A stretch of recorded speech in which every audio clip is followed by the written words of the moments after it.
Oh boy. Hello, YouTube. We're back. It's been a hot minute since we've watched The Fat Electrician. Well, actually, this is The Fat Files, but you know, same thing.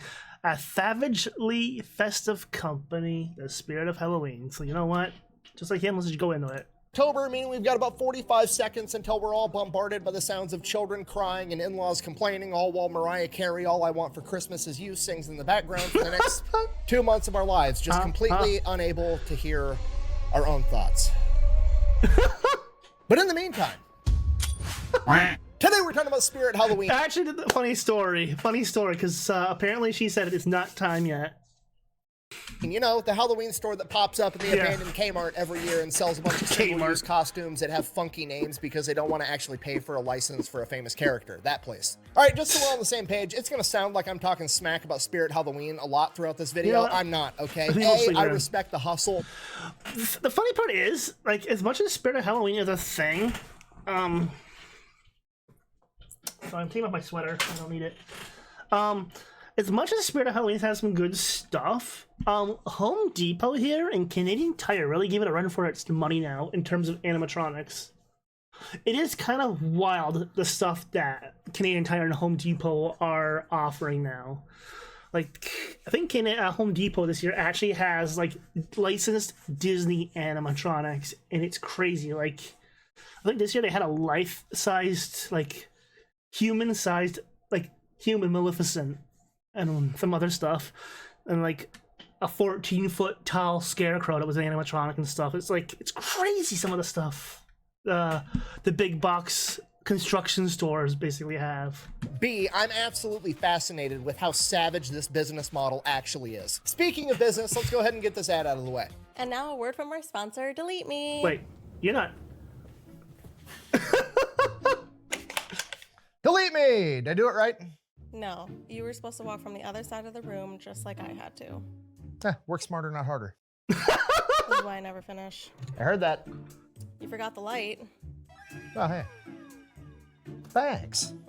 Anyways, Delete Me. Super straightforward business. You give them money, they turn around and they make sure the data brokers aren't selling your personal information on the internet. So here's how this happens. Pretty much anytime you use a free app or internet service, that app or service isn't actually free. What they're doing is they're harvesting your personal information, then they turn around, they sell it to data brokers, and then the data brokers sell it to anybody that has money. The good news is these data brokers are legally required to stop selling your personal information if you formally ask them to. The problem is there's a bunch of different data brokers and they all have a different process for you to formally request that they quit selling your information. That's where Delete Me comes in. Delete Me monitors all the biggest data brokers for your personal information, and as soon as it comes up for sale, they automatically write in and have them take it down as soon as possible. And then as long as you're subscribed to Delete Me, they will continue to monitor, checking and rechecking for your personal information at these data brokers over and over and over again to make sure if they do ever come in contact with your data again, they have to delete it again. So if that's something you'd be interested in, I will have a link and a discount code down below. Let's get back to the video. All right. I wonder how good that style of services are. I'm just curious, because, like, yeah, you can keep telling them to keep deleting stuff, but what happens if someone doesn't comply with that? I'm just curious. Like, what happens then?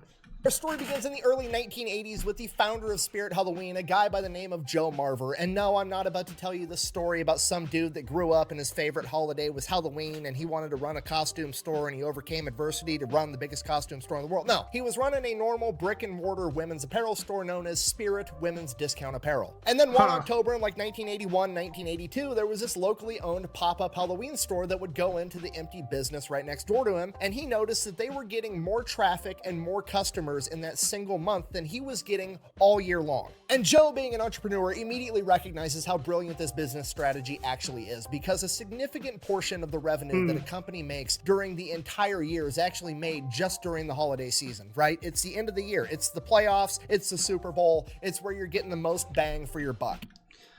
Not only that, with if it's being Spirit of Halloween, so how we know it nowadays, more or less, it's timed exclusive. It's like it's only there for X amount of days, so you gotta get what you want when you can get it, kind of thing. 'Tis the season to be merry. Well, that's my name.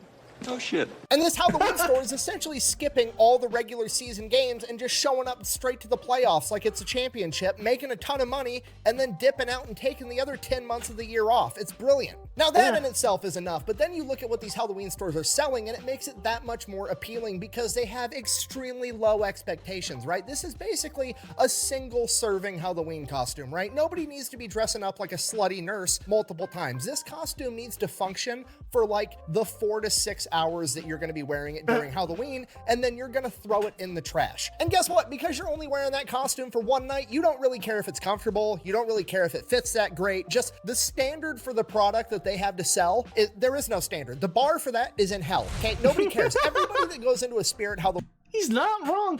He is not wrong. knows beyond the shadow of a doubt they're basically buying garbage. Yeah. Budnick. Like, my mom got some lights from Spirit of Halloween, and they came already pre-broken. Thankfully, I'm very good at electronics, so I was able to fix them like nothing. It was just a wire was not attached to one of the things, and they used like the tiniest little wiring. And it's like, this shit's not gonna last more than one season, I don't think. Sputnik.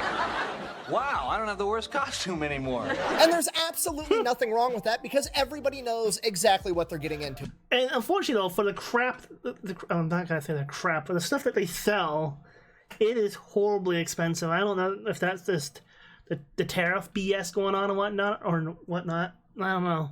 It's just really crazy for like a motion light costing almost $100 per se.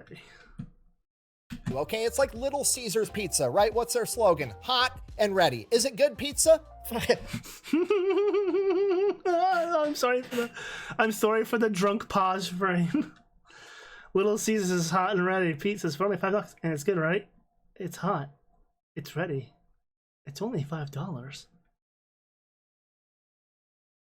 To be fair, Little Caesars isn't terrible for isn't the worst pizza I've had in town this town that I live in.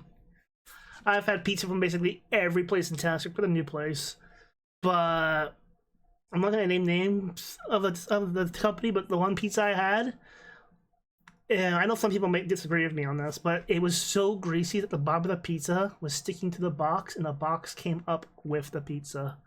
I have never bought pizza from that company ever again.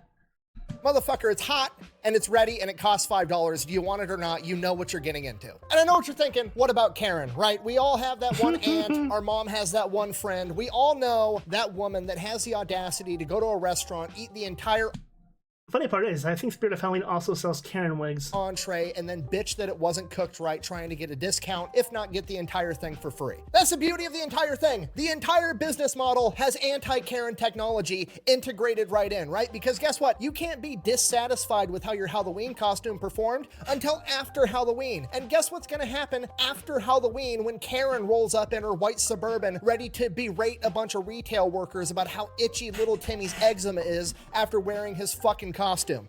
Nothing's gonna happen because it's an empty fucking building now. They're gone. Sorry. These temporary Halloween stores literally get to roll up during the holiday season, the busiest, most profitable time of the year, and open a new store, increasing traffic because I'm surprised Spirit of Halloween doesn't have Spirit of fucking Christmas then. I'm just saying, like, it makes sense to use the same business model twice, double dip, you know? everybody wants to go check out the new store, and they open it under the pretenses that they're having a going out of business sale, which also increases the amount of foot traffic and people that want to go to this store. And then they make all their money and then they fucking dip. It's absolutely brilliant. It's so good, it feels like it's a bank heist, but it's completely above the table and fair game. So Joe, being an entrepreneur, recognizes this and is like, yo, I'm gonna do that from now on. And in 1983, he converts Spirit Women's Discount Apparel into Spirit Halloween. He makes over 6 figures in like 6 weeks. And then he's like, yeah, I'm doing this from now on. From there, every year he opens up more and more Spirit Halloween stores in his region. And then by the 1990s, he's operating like 60 stores every single year. And in 1999, he actually gets bought out by Spencer's Gifts. From there, he kind of It was Spencer's who owns it now? Like, the same Spencer's that sells the weird shit at their stores? That Spencer's? I didn't know this. This is a new lore for me. Becomes a CEO for a little bit. Now I still believe he sits on the board, but from here is where things really start to take off for the company and they get absolutely huge. Fast forward to 2024, they're operating 1,500 of these stores Jesus all over Christ. the country. And they're not just like small retail places on Main Street in small town America. No, these are like abandoned Kmarts that are at least 10,000 square feet or more. Jeez. Okay, I'm gonna say that a little bit slower because I don't feel like you're picking up what I'm putting down, okay? That's insane. I want to see one of these spirits. I want to see one of these go big spirits. Spirit Halloween manages to open, operate, and close down 1,500 10,000 square foot retail spaces in the span of 8 to 6 weeks. Okay, do you understand how fucking crazy that is? Yeah, that's like the military's logistics level of craziness in a way. Like, I don't mean it's crazy. I mean it's crazy in the fact that it just goes that fast, that efficient, that, like, done. Like, it's a logistics crazy fucking nightmare, I would imagine. I have to wonder, though, where do they keep all the stuff when the store is not open? Do they have to have a massive warehouse somewhere? Spirit Halloween has some of the best logistical capabilities of That's what I'm any saying. entity on the planet. Off the top of my head, the only ones that are competing with Spirit Halloween are like the United States military and Amazon Prime. That's it. I called it. I fucking called it. Those are the only people that have better logistics than this fucking Halloween store. And what's crazy is there's still an even more impressive aspect to this business because most of their full-time employees are on this realty team, and this realty team goes around and gets Hold on. all the leases for these 1,500 locations, Oh my right? God. Do you understand the ability of those realtors to close a deal? It's absolutely insane. Just so we're all on the same page, these realtors' full-time job is to track down and find companies that have gone out of business and still have their retail space. And then they roll up being like, hey, So wait, so they roll up after the place has gone under, and it's like for sale or for lease, whatever. They lease it for like a month or two, whatever the hell it is, and then they're just boom gone. Because here they're usually they're usually starting in September. Spirit of Halloween, that is. Mind you, I am Canadian, so it might be different from up here and down there. work for Spirit Halloween. Here's my business card. You like that? That logo of the Grim Reaper as I'm coming to visit you after your business just died? By the way, that's not the Grim Reaper. That's Jack the Reaper. It's a play on Jack the Ripper. Haha, puns. Anyways, sorry your business just died, but I had an interesting proposal. What if I throw a Halloween party inside of its corpse? It's literally the commercial Sears, that's also a corpse here. real estate equivalent of like donating your body to science, right? They're just rolling up to old Best Buys and Kmart's like, hey, you're not selling flat screens in here anymore. Let me get some animatronic skeletons. I remember when Kmart here became Zellers, and then Zellers disappeared, and now it's just been bulldozed into nothingness. And the other Zellers that we had became a fitness gym. And shit in here, sell some fake blood, you know, why not? The entire business model is hilarious because it seems like this savage cutthroat business model, but actually literally nobody's getting hurt because it's like, what else are you gonna do with that empty retail space? You know what I mean? Like, you get to make a couple of bucks, all the people in town get to drag their little 3 to 5 year old kids to see the haunted house while they buy their Halloween costume, and then they fuck off till next year. Like, there's no losers in the entire equation. And it shows because they are making a ton of money in a 6-week span. Last year, That's because there's basically no overhead costs for them. It's actually quite smart. I hate to say it. Even if people are all temp workers for the most part, it's actually quite clever. they made $1.1 billion in 6 weeks, okay? That's like $23 million a day. That's Jesus Christ. $220,000 Damn. per employee. Now, granted, that's revenue, not profit. I'm sure they have a ton of overhead on top of that, but it's still don't impressive know. that they're making $1.1 billion in 6 weeks. A couple of other interesting things about Halloween. They absolutely do not like being made fun of. How do I know this? Well, because the infamous Saturday Night Live skit where they did like a 3-minute bit making fun of Spirit Halloween, and then Spirit Halloween retaliated by tweeting this.